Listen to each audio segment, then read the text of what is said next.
ത്രിഭാഷാ നയവുമായി ബന്ധപ്പെട്ട് വിവാദ നടപടിയുമായി തമിഴ്നാട് സർക്കാർ.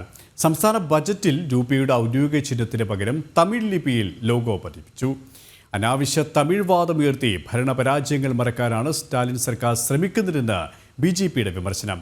തമിഴ് സ്നേഹമുണ്ടെങ്കിൽ സ്റ്റാലിൻ ആദ്യം സ്വന്തം പേര് മാറ്റാൻ തയ്യാറാകണമെന്ന് തമിഴ്സൈ സൗന്ദരരാജൻ ആവശ്യപ്പെട്ടു. വിവരങ്ങളുമായി ജിഷ്ണു ചേരുകയാണ്. ജിഷ്ണു, DMK സർക്കാർ തുടർച്ചയായി ഒരു ഭാഷാ വികാരം ഉയർത്തിക്കാട്ടി ഭരണഘടനയെ പോലും വെല്ലുവിളിക്കുന്ന ഒരു സമീപനം അത് ആവർത്തിക്കുകയാണല്ലേ?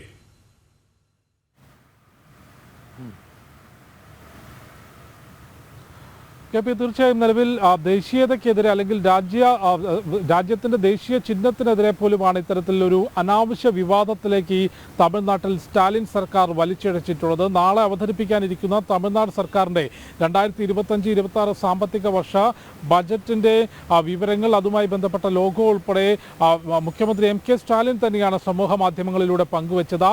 ആ പോസ്റ്റുകളിലാണ് ഇന്ത്യയുടെ കറൻസി ആയിട്ടുള്ള രൂപയുടെ ഔദ്യോഗിക ചിഹ്നത്തിന് പകരം തമിഴ് ലിപിയിൽ രൂ എന്ന് എഴുതിക്കൊണ്ട് ആ ഒരു രൂപയുടെ, ഇന്ത്യയുടെ കറൻസി ആയിട്ടുള്ള രൂപയുടെ ഔദ്യോഗികമായിട്ടുള്ള ചിഹ്നം നമുക്കറിയാവുന്നതാണ്, അത് വെട്ടിമാറ്റിക്കൊണ്ട് തമിഴ് ലിപിയിൽ ആ ഒരു സിമ്പൽ പതിപ്പിച്ചുകൊണ്ടുള്ള പോസ്റ്ററുകളും ബജറ്റിൻ്റെ മുഖചിത്രവുമെല്ലാം തന്നെ മുഖ്യമന്ത്രി തന്നെ പുറത്തിറക്കിയിട്ടുള്ളത്. നമുക്കറിയാം വിവിധ പ്രാദേശിക ഭാഷകൾ ഉൾക്കൊള്ളുന്നതാണ് നമ്മുടെ ഭാരതം എന്നുള്ള രാജ്യം. അതുകൊണ്ട് പക്ഷേ ദേശീയ ചിഹ്നം എന്നുള്ളത്, ദേശീയ പതാക, ഒപ്പം ദേശീയ ഈ കറൻസിയുടെ സിമ്പൽ എന്നുള്ളത് അത് നമ്മുടെ ദേശീയത കൂടി ബാധിക്കുന്ന, അല്ലെങ്കിൽ ദേശീയ ചിഹ്നം എന്നുള്ളത് രീതിയിൽ ആദരിക്കപ്പെടുകയും അത് യാതൊരു തരത്തിലും സംസ്ഥാനങ്ങൾക്ക് മാറ്റാൻ അവകാശമില്ലാത്തതുമാണ്. എന്നാൽ അതിലൊരു മാറ്റമാണ് ഇത്തരത്തിൽ തമിഴ് ലിപിയിൽ ഇത്തരത്തിൽ രൂപയുടെ സിമ്പൽ മാറ്റിക്കൊണ്ട് സ്റ്റാലിൻ സർക്കാർ നടത്തിയിട്ടുള്ളത്. രൂക്ഷമായ വിമർശനം തമിഴ്നാട് സർക്കാരിനെതിരെയും മുഖ്യമന്ത്രി സ്റ്റാലിനെതിരെയും ഈ വിഷയവുമായി ബന്ധപ്പെട്ട് ഉയരുകയാണ്. ഇത്തരത്തിൽ രൂപയുടെ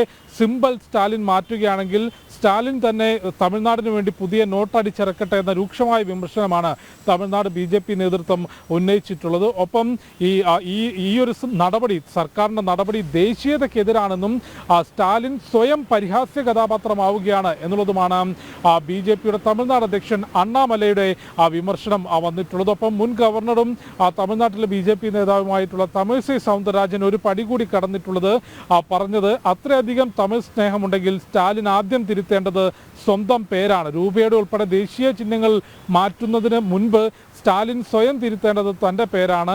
തമിഴ് സ്നേഹം അത്രയധികം ഉണ്ടെങ്കിൽ ആദ്യം മുഖ്യമന്ത്രി സ്വന്തം പേര് തിരുത്താൻ തയ്യാറാകട്ടെ എന്ന വിമർശനവും ചോദ്യവും തമിഴ്സൈ സൗന്ദരരാജൻ ഉയർത്തിയിട്ടുണ്ട്. അത്തരത്തിൽ രൂക്ഷമായ വിമർശനം, അനാവശ്യമായ തമിഴ് വാദം ഉന്നയിച്ചുകൊണ്ട് സംസ്ഥാനത്തെ ഭരണപരാജയങ്ങൾ, വലിയ സാമ്പത്തിക പ്രതിസന്ധിയിലേക്ക് തമിഴ്നാട് കടന്നുപോകുന്നു. കൂടാതെ നിരവധി അടിസ്ഥാന വിഷയങ്ങൾ ജനങ്ങൾക്കിടയിൽ ഉണ്ടാകുന്നു. എന്നാൽ അതെല്ലാം മറയ്ക്കുന്നതിനും ജനവികാരം ഇളക്കിവിടുന്നതിനും അനാവശ്യ തമിഴ് വാദമാണ് മുഖ്യമന്ത്രിയും തമിഴ്നാട് സർക്കാരും മുൻപോട്ട് വെക്കുന്നത് എന്ന വിമർശനമാണ് പരക്കെ ഉന്നയിക്കപ്പെടുന്നത്. കാരണം പുതിയ വിദ്യാഭ്യാസ നയവും അതിൻ്റെ ഭാഗമായിട്ടുള്ള ത്രിഭാഷാ നയം നമ്മുടെ പ്രാദേശിക ഭാഷയ്ക്കൊപ്പം തന്നെ മറ്റു ഭാഷകളും സാഹിത്യമാക്കുന്നതിന്, അതിനെ വിദ്യാർത്ഥികളെ പ്രാപ്തമാക്കുന്നതിനാണ് അത്തരത്തിൽ പുതിയ നയരൂപീകരണം നടത്തിയിട്ടുള്ളത്. എന്നാൽ ഹിന്ദി ഉൾപ്പെടെയുള്ള ഭാഷകൾ പഠിക്കേണ്ടതില്ല, സർക്കാർ സ്കൂളുകളിൽ വിദ്യാർത്ഥികൾ തമിഴ് മാത്രം പഠിക്കട്ടെ എന്ന വിവാദ നിലപാട് സ്റ്റാലിൻ സ്വീകരിച്ചിരുന്നു. ഉന്നത വിദ്യാഭ്യാസത്തിലേക്ക് എത്തുമ്പോൾ നമുക്കറിയാം, മെഡിക്കൽ വിദ്യാഭ്യാസമാണെങ്കിലും എഞ്ചിനീയറിംഗ് ബിരുദമാണെങ്കിലും, അതല്ല ഇനി +2 കഴിഞ്ഞ ശേഷം ഡിഗ്രി,